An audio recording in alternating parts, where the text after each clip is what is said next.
This is the Precision Initiative, and these are the points. I'm Chris Kent, and I'm joining Chris Bean. Hello, Mr. Bean. Hello, sir. Let's debrief your conversation with Darren Shank. Great guy to talk with. Obviously, he's clear in just our small or short conversation. He has a lot of passion for what he is doing, what he has done in the past, and anything that he continues to move forward with, I'm sure is going to be filled with that same passion. So great to sit down and chat with him and hear about, his life story, where it's led him, the things that he's doing, and the difference that he's making through all those things.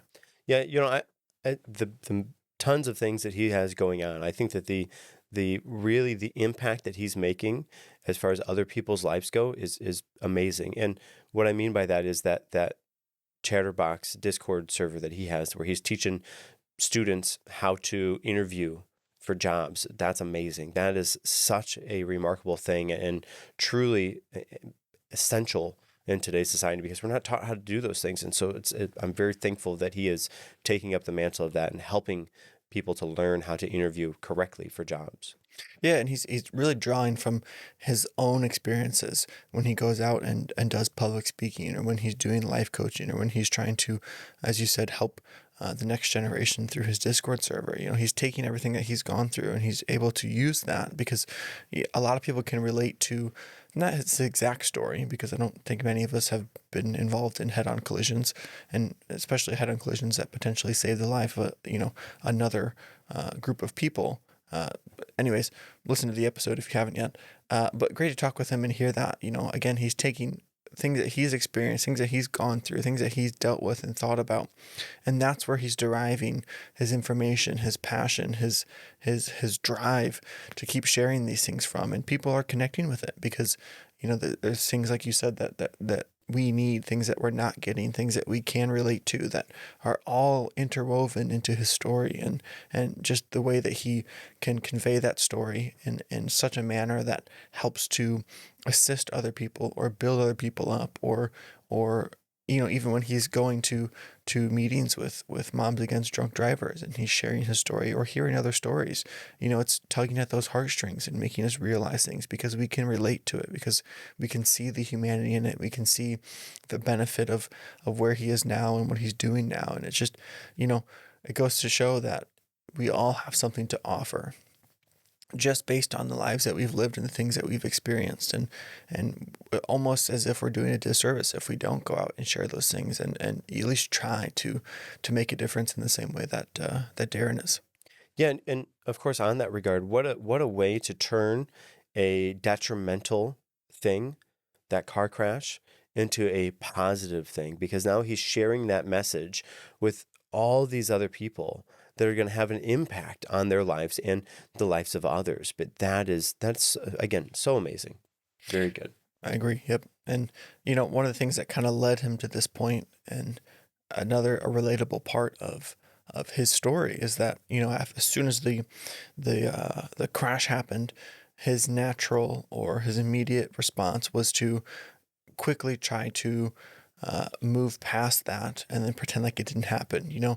Go as quickly as you could with the insurance, not really talk about it a whole lot, pretend that everything was fine, replace his car, and then just move on. We just kind of covered it up and try to move past it, but that doesn't work. And again, it's relatable because I feel like a lot of people might find themselves doing the same thing with very many different aspects of their life. Something bad happens, something doesn't go the way you want it to go, or something traumatic happens to you. You try to cover it up, move past it, pretend it didn't happen. But until he confronted that, brought it out into the light, started talking about it, started trying to actually move past it, not just ignore it.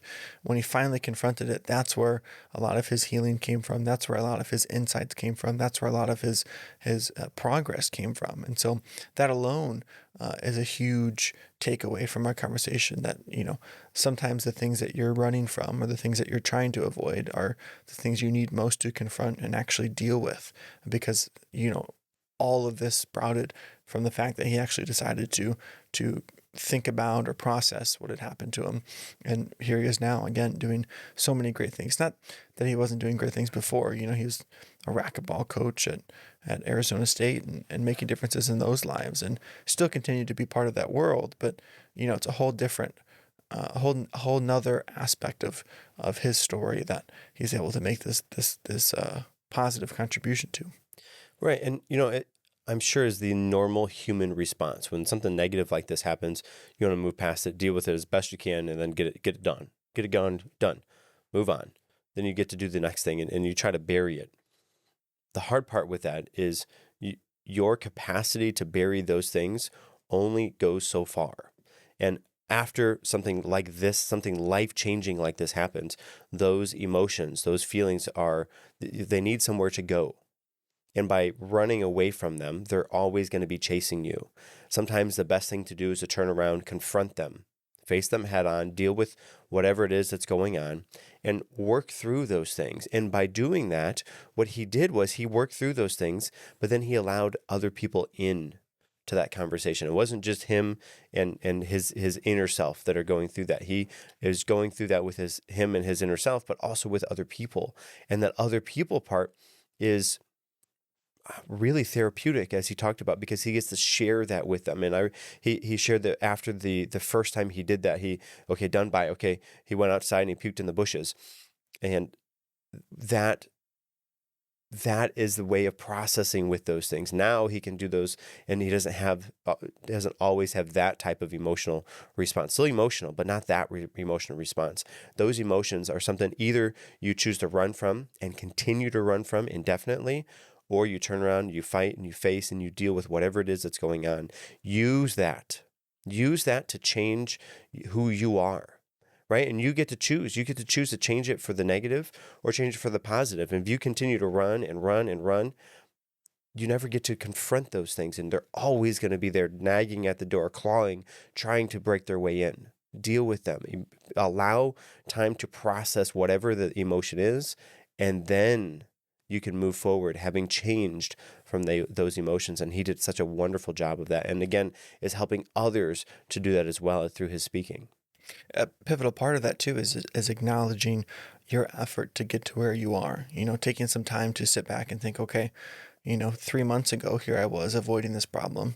Now here I am having worked through it a little bit, continuing to work through it, but being able to share the story and heal a little bit and move on and help others through that is important. Do those little check-ins. And it goes back to, like he was talking about, when he was playing racquetball and he was in the professionals and he was top, he was like top 17 in whatever. I don't remember if it was the nation or world or whatever. He was top 17.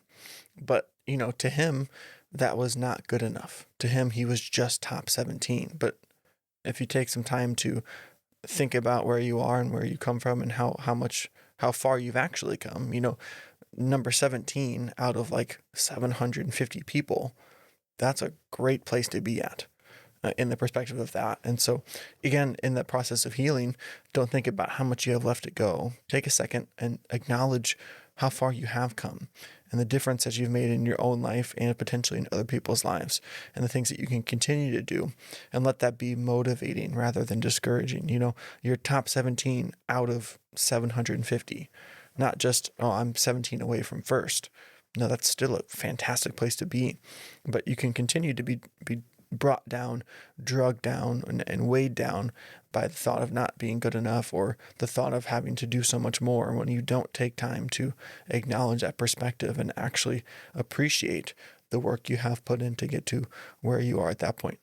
Well, and that's a really interesting kind of way to look at it too, because it's not just in whatever emotional aspect that's going on, but wherever you are in life. Of course, we want to strive to be the best that we can, but we have to understand that somewhere out there's somebody that is bigger, faster, stronger, and better than you, in every different way. That just it is. I'm sorry to say that if you don't believe that, that's the way it is. And if you can be 17 out of however many, and you have to take this and do this appropriately, because I don't want you to see this as you're settling. Or you're not settling. What you did was you did all that you could do, and you found where you sit on that mantle. You found where you sit on that, in that regard, whatever that area is, and be happy with the journey that you have came. You see, often what we do is we are comparing ourselves to others indefinitely. Oh man, I want to be him, and I want to be. Listen, that's Jordan Peterson says this, and I fully believe this. You want to compare yourself not to others, but who you were yesterday. That really is the only measurement that matters. You're comparing yourself to who you were yesterday. Did you make progress today? Did you move the needle forward on the things that you're doing? Don't think about all the external things that are going on. Those external things it's always going to put you in a negative mood, because there's always going to be somebody that is better than you. There's always somebody that's going to beat you at something. Listen, compare yourself to who you were yesterday. And just that shift in mindset really changes that whole outlook on the journey, because he talked about, as he was going through that, he's training day in and day out, trying to be the best and be the best. And he achieved a mighty feat. But the training that he went through wasn't necessarily the best for him. And now, knowing that on the other end, he has strategically designed his training program for his students, for his players, to be much better than what he put himself through. Because he can see that that journey was worth it. He could see that journey that he was on, he didn't enjoy the journey like he should have, or like he could have. And because of that, when he got to that peak, it was such a different feeling than it would have been otherwise. But by enjoying the journey, you may be able to push yourself even further, because it is something that you enjoy doing. Right. And, tying back into the idea of him sharing his story and his time as a coach, one thing I appreciated about his approach to connecting with other people and his approach to making a difference in people's lives is the fact that he's actually, trying to develop a relationship. He's actually developing this discourse between him and another person, and showing that he cares about them, showing that he actually is interested in them doing better and winning in life. And I think that's huge in leadership, in relationship, in communication. And when you actually genuinely care about the other person that's part of that conversation or part of that relationship with you, it makes a huge difference. And, he was doing this before his car crash. He's doing this after his car crash. And I can guarantee that those relationships are strong. Those relationships are fruitful. Those relationships are going to be long lasting. He even mentioned, kids he coached years ago that are still contacting him saying, hey, this happened in my life. I wanted to share it with you because you were a pivotal part of my journey and to get to this point. That's testament to the kind of person he is and the approach he takes to those things, and why they are so beneficial and so long lasting and so good is because of the way he kind of approaches those things. And, again, that ties into everything that we've talked about, everything that he talked about too, is his mindset, his perspective on all this stuff is at such a level that everything is important and everything is impactful. Everything is meaningful, where he can take even the smallest thing and turn it into something that is an opportunity to grow, an opportunity to learn, an opportunity to teach and to benefit himself and other people. And, if we can even have a fraction of the mindset, a fraction of the perspective that Darren has, I think our lives would be changed. And so great to sit with him, great to talk with him and hear his story, hear where he's come since that story, hear where he was before then, where he is now. Just all around great conversation, a lot to be learned, and a great life to model that we could see from Darren. Well, I think kind of the superpower that you're kind of talking about there is, as he's connecting, or as he's meeting with people, as he's talking with people, whether it's his players or the people that he's speaking to, he is building those connections, not just for the sake of whatever advancement he has, not just for the sake of winning the next game, but for actually investing in that human that's on the other side. And I think that really, by focusing on that human that's on the other side, building that connection, then when the game comes, when whatever life event happens, that connection is there. And because those connections are there, that changes the perspective that other people have in their minds of him, right? They don't see him as, oh, coach. They don't see him as that guy that came to talk to. They see him as who he is, that connection, that friend that mentor that he is to those people. And he talked about being invited to his player's wedding. Again, what an emotional thing. And to be able to share that with somebody that was helping you along your life on a certain point. I can't think of any teachers that I invited to my wedding. I can't think of any coaches. Well, I guess I invited my boss to my wedding. I guess that he was a coach of mine, so that I guess I did that. But I didn't have really coaches that I thought, oh yeah, I'm going to invite my basketball coach to my wedding. Nope, that didn't happen, right? But because of those connections were so impactful to those players that he had, those other people, the humans that were there. That I think is the superpower that he has, and he's doing such a good job at it. Yes, sir. A few final thoughts that we got from Darren in our conversation. Number one, being a lifelong learner. We're all about that. Continue to learn and strive to seek more knowledge is going to be beneficial all around. Number two, prioritizing your own health and wellness. Again, huge proponent of that, and doing those things through journaling, through meditation, through physical activity, through conscious choices that you're making throughout the day. And then number three, building resiliency and flexibility in voluntary hardship. Sometimes we talk about subjecting yourself to routine or difficult things because it's going to make you better. Sometimes subjecting yourself to the hard way, or exercising your discipline or challenging yourself is going to be something that benefits you in the long run. And those three things that Darren left us with, I think we would agree with here on the show. And I think that we can all find some benefit in as well. So again, thanks to Darren for modeling a great life and sitting down to share his thoughts with us.